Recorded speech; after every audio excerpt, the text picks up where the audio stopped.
It's one of the only legal psychedelics that people can access. However, it is very expensive, upwards of several $100s per session, which is also one of the reasons why I quit early.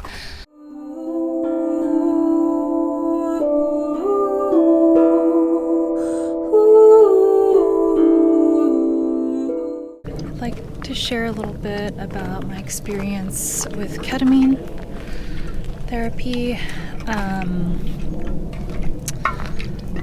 You are normally supposed to have, I think, about 6 infusions. I did the IV infusions at a local clinic here, and I only did about 4 of them. For me, it didn't feel necessary to continue, but it was very helpful for me during a difficult period. It was towards the end of my EMDR journey. There was a lot of, different traumas surfacing and processing, and so I was actually experiencing some pretty severe depression, kind of sitting with the feelings of having gone through all of these traumas, right? So the ketamine was really essential in knocking out some suicidal ideation that I was experiencing.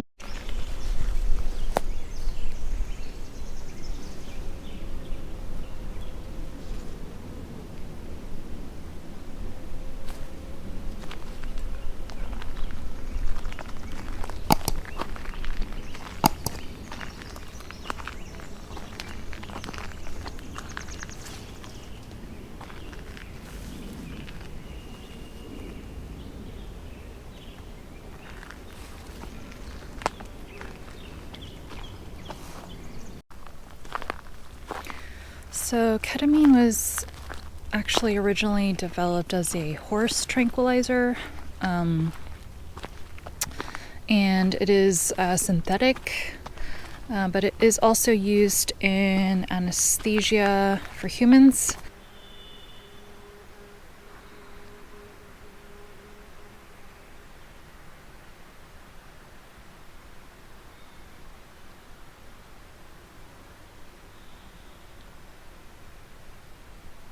I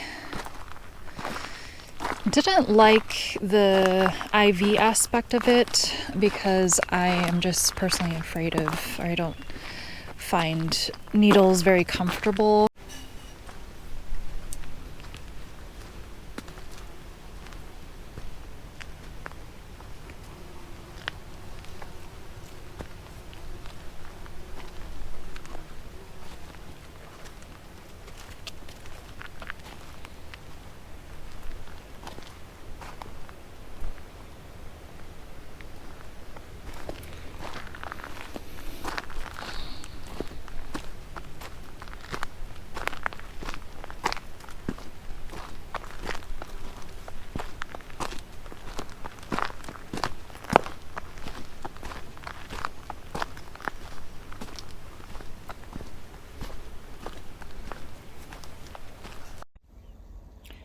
I want to share some information that's available on my website, including a free spiritual awakening guide that's also available at the link below this video,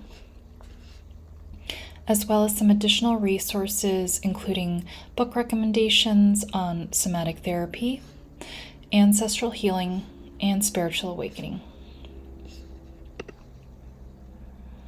You can also shop for some journals that I created directly on Etsy, as well as a poetry book that I wrote directly on Amazon that's available in Kindle and paperback formats.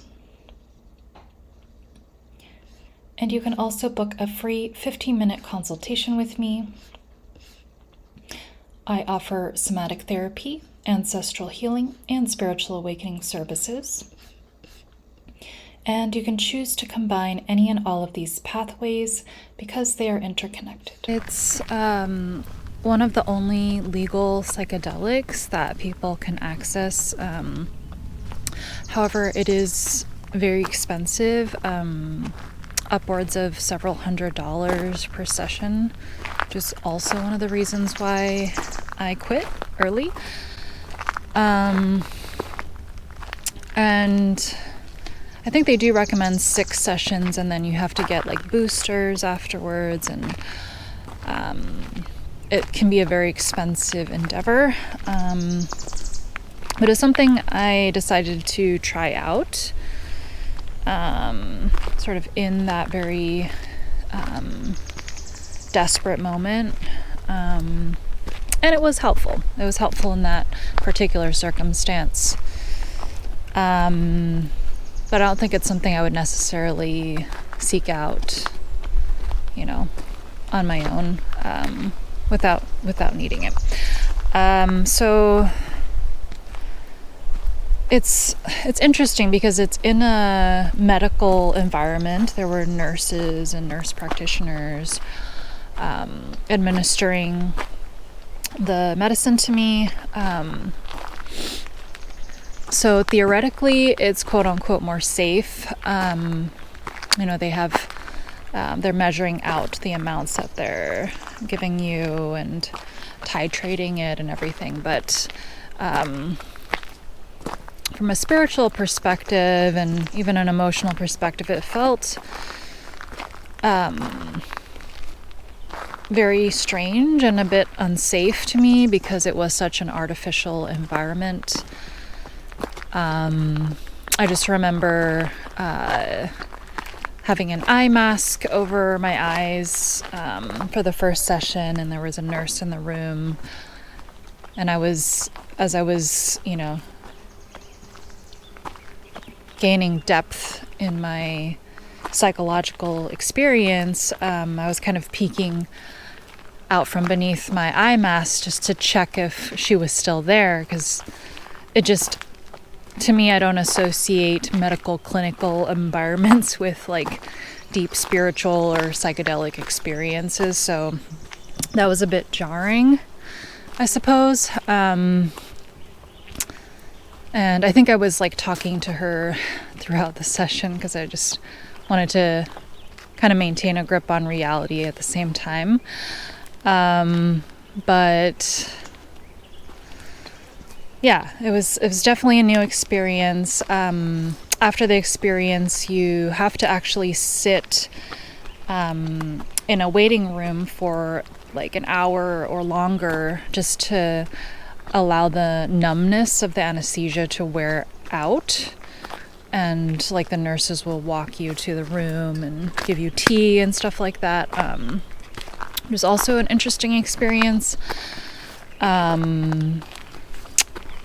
So yeah, I did some journaling and things like that in the room.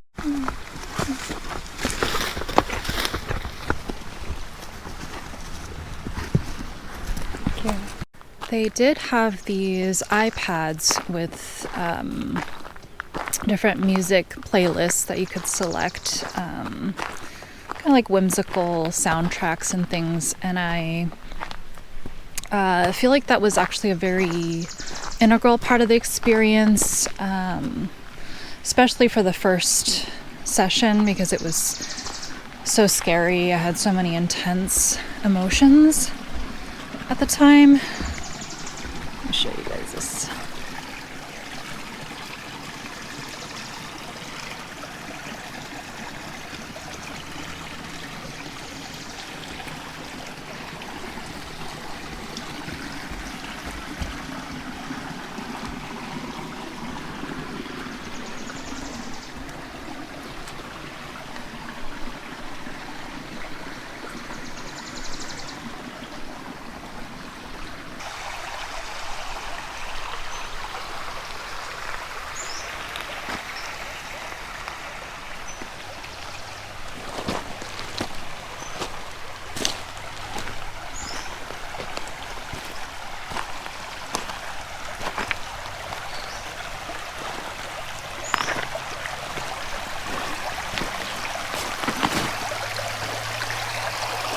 So I won't go into too much detail about my personal processing, but I will say that I did have an ego death experience on the first infusion that really knocked out my suicidality, gave me really fast relief, as ketamine is studied to do, or researched. And the results show that, it does help with depression and suicidality. And I would say because it was towards the end of my EMDR processing sessions, it really helped with that too, because I didn't get to some of the more intense experiences that I had, and those were experiences related to medical trauma or trauma that I experienced within the medical system. And so it was interesting for me. I think I was kind of subconsciously trying to reclaim that in a way by accessing a different kind of experience that was more within my own control, and using psychedelics and using different alternative modalities to process trauma and heal.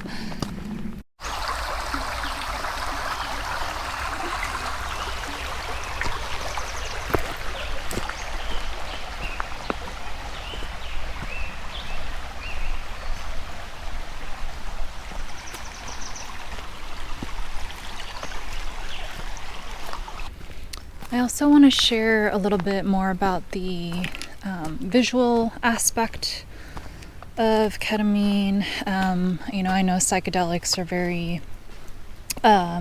infamous for their visual effects. So I found ketamine to be quite different in the visual aspect